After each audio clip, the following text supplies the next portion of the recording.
How to see which iPhone apps are running in the background. To get started, first of all go to your iPhone's home screen. Now, from the bottom edge of the screen, swipe up and pause in the middle of the screen to open the app switcher. This will open the app switcher, where you can view all the applications that are currently open. You can swipe left or right to browse through the apps running in the background.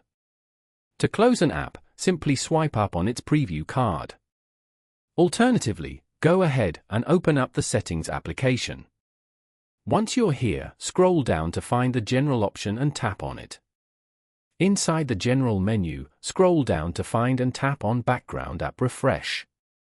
This feature allows apps to refresh content when not in use, which can impact battery life. On this page, you will see a list of all apps that use this feature. Scroll through the list to find any specific app you want to restrict. Simply tap on the toggle switch next to the app's name to turn it off. Following these steps, you can easily see which iPhone apps running in the background.